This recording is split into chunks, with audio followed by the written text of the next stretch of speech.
Training your rotational strength, training in the transverse plane should be non-negotiable. This is movement in an entire plane. In real life, you don't only move in the frontal or the sagittal plane. You need to twist your body. Whether you're throwing a ball, a javelin, throwing a punch or a kick, or grappling, rotation is extremely important.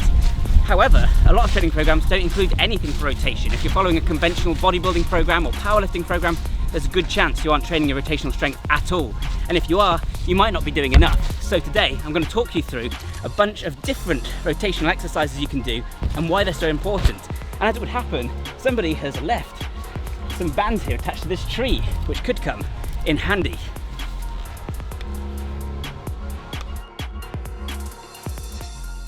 And once again, today I'm joined by Grant Stevens. What's up, guys? He's going to help me get some more dynamic shots, do some training, and if you are interested in training and martial arts and lifestyle, then check out his channel. I'll put a link in the description down below. Loads of really awesome stuff there. So if you are a little bit ahead of the curve and you're already doing some training for your rotational strength, then hang on, wait a second. Better. So if you are a bit ahead of the curve and you're ready to do some training for your rotational strength, then chances are one of the moves you might be using is the Parloff press. If you're not familiar with it, essentially what you're going to do is take a band or a cable, you're going to step a little bit away so there's some tension, and then you're going to hold it close to your body like so, facing in the same direction, and then push it outwards from your body. Basically what happens here is that as the handle gets further away from your body, it increases the torque, and what you have to do is fight the rotational force which is trying to twist you that way. That makes this an anti-rotation movement about core stability. This becomes really useful if you're trying to prevent someone from twisting you to the ground or just performing a bunch of different calisthenics movements like a one-armed push-up. Obviously you need to train it on both sides like so.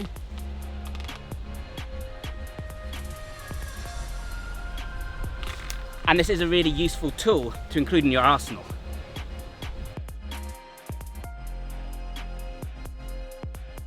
So another great movement for anti-rotational stability is the one-armed push-up. This is a slightly more difficult option, and here basically what you're doing is you're trying to push yourself up, so you get all the benefits of a push-up. You're putting more weight onto one side, so it's a great way to load one pec and one tricep more, but at the same time trying to prevent gravity from pulling that other shoulder down towards the ground and twisting your body. So it is an anti-rotation movement. When you perform this, you want to make sure you've got your shoulder depressed as much as possible, lower to the ground, and push up. So now you might already be doing those movements, and if that's all you're doing for your rotational strength, then it's certainly better than nothing, and it is a useful thing that you should definitely include. However, it's not enough on its own. You can't just do a couple of exercises for your entire plane of motion and think that's going to cover everything. It's like saying, well, I'm doing squats, so that's all I need for the sagittal plane. It just doesn't work like that.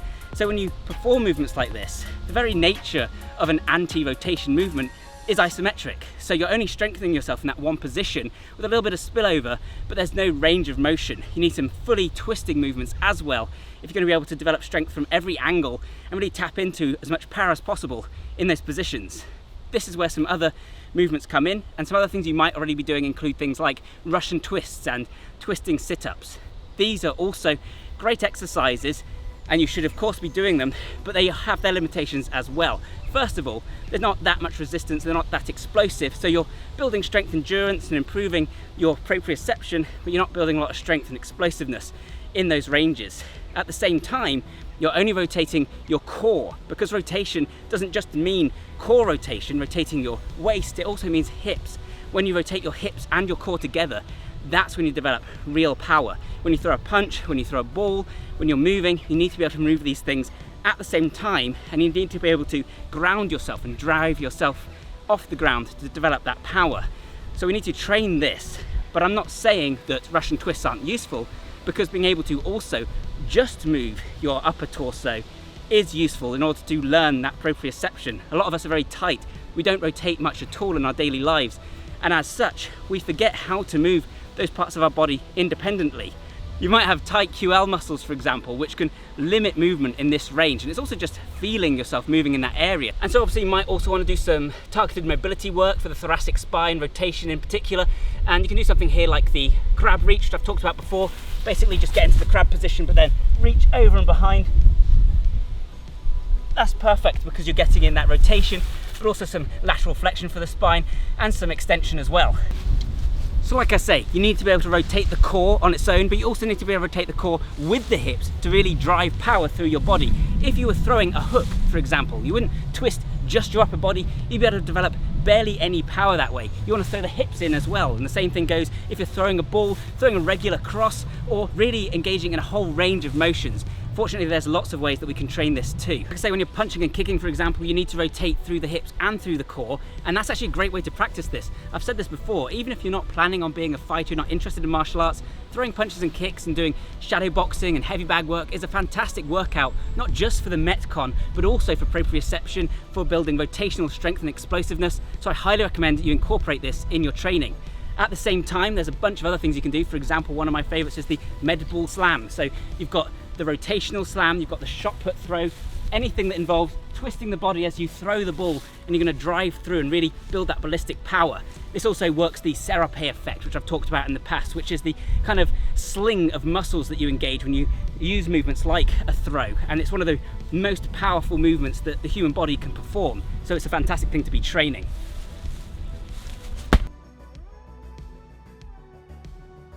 So when you're throwing the med ball like that, you want to really focus on not just generating power through your core, but through your hips as well, really torquing the hips and pushing through the foot. In the same manner, another way we can train this is with a club bell or an Indian club. There's tons of movements that are fantastic for training in the transverse plane, one of my favorite being the Atlas swing. And here, you're going to take the club on one side and you're going to swing it horizontally across your body, like so.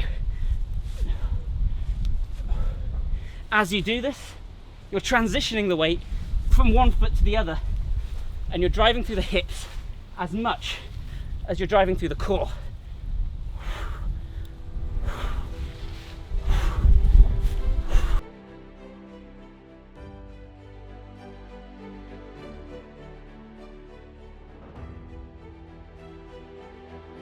So those movements are great if you want to build ballistic and explosive strength in the transverse plane, but you also want to build strength in the transverse plane. So you want to find something where you're going to feel resistance all the way through the movement and where you can load up the amount of resistance a lot higher. And for this, some brilliant movements you can use are the wood chopper and the cable punch out. I'm doing it here with bands. It's even more effective with a cable because you have a slightly more linear strength curve. But either way, this challenges you to turn through the core and the hips, but at the same time, you're pulling against a decent amount of resistance to really build strength here. And here, I'm training through a wide range of motion, and I can really add as much resistance as I want. And so the cable or band punch out is basically like a band or cable press, but the difference is that you're using a staggered stance, and then you're going to, again, twist through the hips at the same time as extending the fist. Obviously, this isn't going to build that looseness and the snapping power you want for a punch, but it is going to build that stable base of strength from which to draw upon through that range of motion and focusing on all those muscles. And even if you're not a fighter, once again, you need strength here. This is a great way to build it and to add some real resistance there as well.